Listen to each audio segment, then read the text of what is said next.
Me, 28M, with my fiancé, 28F of 6 months, I broke up with her and now, suddenly, everyone's trying to convince me to reconsider.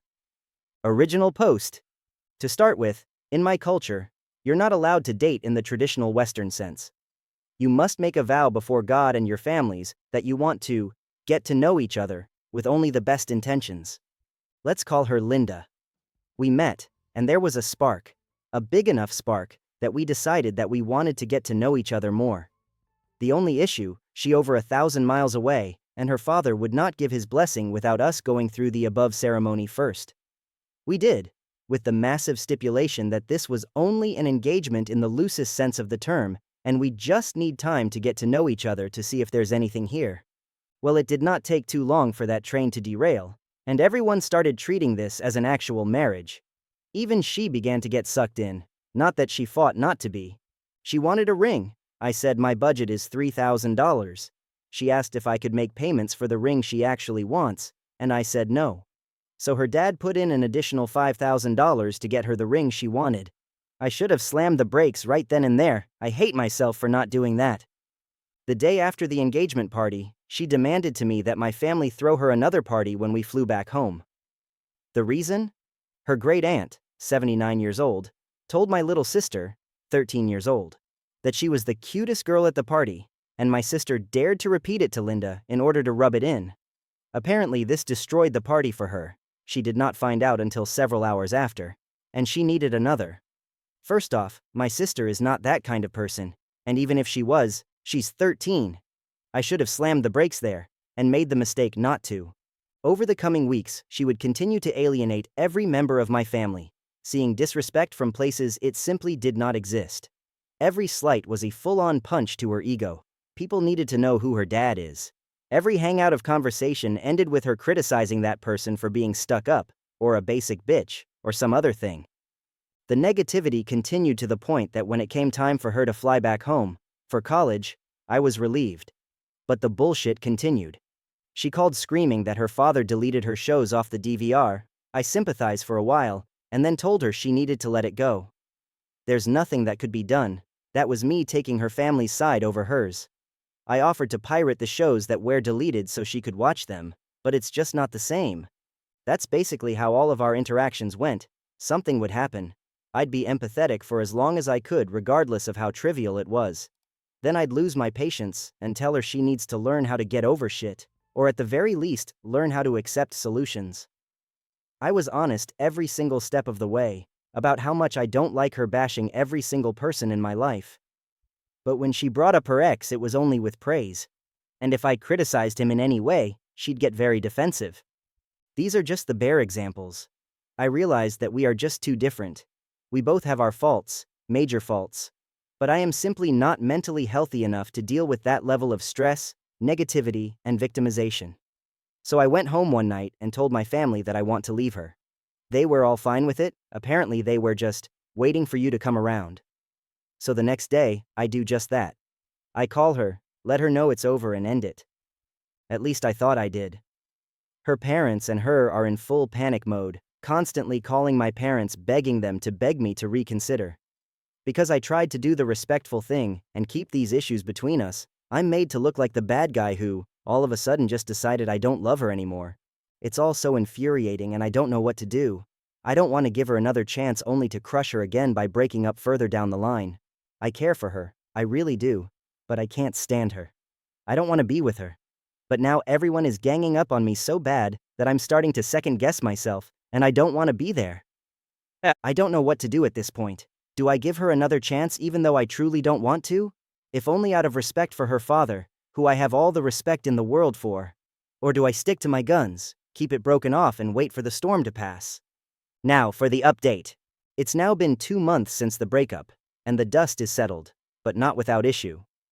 In the days after that post, I was bombarded by members of my family, asking me to reconsider.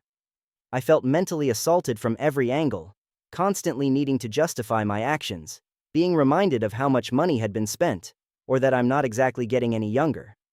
But they underestimated how stubborn I can be when I've made up my mind. I was in shouting matches with my dad every time I got home, though to be honest, I had never told him about her issues, so from his perspective, Everything was perfect. Then suddenly, I did not want her anymore. But still, it was exhausting. The only ones that stood by me the entire time were my brother, sister, and best friend. Several days later, I'm feeling mentally exhausted. Anxiety attacks to the point that I actually thought I might be having a heart attack. The final straw was my own mother calling me after speaking with her dad, telling me to think about it out of respect for her dad. I found myself barking in a voice I'd never used before and yelled, "I'm not marrying her dad!" At which point, I totally broke down and hung up on her. I sat there in my car feeling abandoned and betrayed, sobbing uncontrollably. She tried calling me back several times, and I ignored them until I stopped crying. Finally, I picked up, and she quietly said, "I'm sorry, I'm confused, but I don't want to do this to you. Please forgive me." Then I walked into class and totally bombed my final exam, 40%. The next day, I went home, and the tone had changed considerably. My dad was trying to understand, but having a hard time with it. He so desperately wants to see me happy and married. So, I'm not proud of this, but I told him everything she'd done that led me to my decision. I know I did not need to justify myself to him in this way, but he's my dad. His opinion actually does matter to me, so I needed him to know the full picture. It was probably the worst week of my life, but it's over now, and I'm happier for it. Life has moved on, and I'm starting to date again, but I still think about her from time to time. My family has since apologized, begging that I forgive them. What can I do? They're still my parents, and they do truly feel bad about the way they behaved, but some part of me still feels the sting of total betrayal. I hope I can one day completely let it go. I'm not posting this to bash my family or Linda anymore. I'm doing it because deciding whether you want to be in a relationship or not is one of the few times in life when you are allowed to think only about what you want and no one else. There were times when I wondered if I was the crazy one, and if I really was making a mistake. Thank God I kept my head together enough to not go back. You are the only one who knows if you're happy or not, regardless of what anyone says. It's not selfishness, it's self-preservation. Edit. After I told my parents everything that she did, they did agree with me and totally support me now. They've got the full picture. Even my dad has come around to thank me for clarifying. He realizes now that she would have torn me away from them. The thing is, that while I was still trying to make things work with her, I was afraid that if I did tell them how terrible she was, they would have influenced my decision. I wanted the breaking up with her to be on me, only me. I tried to do the mature thing, but like many replying to this said, I was looking at it through a Western lens. Story 2. My sister-in-law invited my parents-in-law to my wedding. Original post. My fiancé Charles and I have been together for 6 years. We're getting married in end of November. He is the most warm-hearted, loving, and caring man I have ever met. I love him of all my heart, and he is the most important person in my life. He have a very restrained relationship with his parents, since childhood. He moved out of his childhood house when he was 16, because he wanted to make his decisions in life and get educated. His parents have never been there for him, not even when he was 19, he is today 32, he got cancer and was very sick. They never visited him in hospital, or was there for him.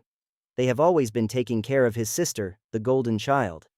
After some years of struggling and fighting cancer, he started his own company, and it became a successful business. For 6 years ago, he bought my parents' neighbor house. My parents liked him from the start. I met him first time in that autumn, and we just fell in love from the first day we meet. So I quit my job in the city, moved to the countryside and got a new job here. Everything has and still are great between us. My parents love him, and it's kind of the son they never got. My fiancé loves spending time with my dad, fishing and hunting, and they enjoy their company together and learn new things in life. During this 6 years, I have never met his parents. He have explained to me and my parents he doesn't want them in his life because they are toxic. Some stories from his childhood he have been telling me.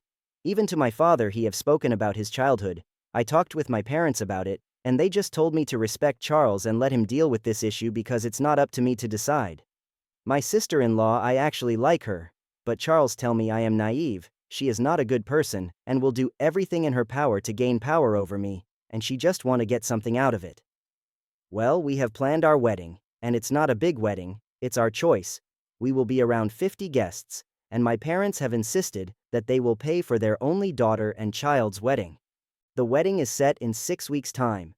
Everything is booked, and the venue and meals, free bar, and everything is done. We invited my sister-in-law and her husband and their kids to our wedding. Some of Charles' cousins and his grandparents on his father's side that he has very good connections with, and they are just lovely. Yesterday, Charles got a text from his mother. She was overwhelmed of joy that she and Charles' father was invited. And she texted him so happy she was because his sister had been visiting them and told them that they were invited. I was home, and Charles arrives home from work furious and angry. I have never seen him so upset, and he was shouting loud, not on me, but on the situation. My parents who were in their garden could hear, and they went over to see if everything was okay. He was so angry at his sister, his parents, and then dropped some other stories from his childhood that made my parents' mouth wide open. I started to cry about what he told me. We spoke all evening and I can't remember when we fall asleep. Today I withdraw my sister-in-law invitation to our wedding, and I told her to text her parents and tell them they are not invited. She called me immediately and told me that I was selfish and arrogant and awful person. I had to understand that she did this to build a bridge and a new relationship for Charles and his parents. I told her she has not any right to interfere in my finances relationship with his parents, and this is something between Charles and his parents. I just told her bye. After this, I have got some horrible text messages from Charles' extended family that are not even invited in our marriage. Charles is still upset about it, and told me today, "This is the reason why I didn't want you to get involved in my toxic family." Now Charles feel that the wedding who should be a happy day for us is destroyed, and he want to cancel our wedding, and just go to my mother's parents who live in Europe, and get a small wedding there. He just want to stay away from all his family, except for 6 by 7 family members, who he have very good and respectful relationship with. I told him I don't want to go to Europe because then we have lost. Then we escape. I want to have my wedding here, but he is afraid that his toxic family will meet up and ruin our marriage that day. I am very sad for Charles. My parents don't know what good they can do for him. And me? Maybe I should just go ahead, cancel our wedding here and get married in an embassy in Europe. Now for the update. I will really thank each and one of you for all the messages. I have read them all many times, and I appreciate everyone who has been writing messages to me. So thank you for all the input and good advice. It's been a very busy day. Charles went to work, and I had the day off. Charles eventually arrived back home in lunch break, and we went to our parents. We talked about it, and I showed my mother this post, and she read all the comments too. We did cancel over wedding, but not our marriage, venues and everything. My mother explained to the catering what has happened and why this happened. They all understood, and the venue was cancelled free of charge. The catering was also fantastic, and we just lost our deposit, and that's not the end of the world. It's been a busy morning and afternoon. My mother called my grandparents in Norway. We are all going there. Charles is just happy, and he called his best man and his wife and his grandparents and asked if they could go, and they all accepted the invitation for Norway. My parents will pay for their tickets and accommodation for their 5 days stay in Norway. We will be all together 15 from Boston area, who will travel to Tromsø for the wedding there. My grandparents in Norway are over thrilled, and they will arrange for the dinner and everything there. My maid of honor is super excited that I will have it in Norway so she don't need to travel. Charles' best man and his wife are so happy for this solution. So it will just take around 10 days to get our marriage papers in order. A little different from a marriage in USA.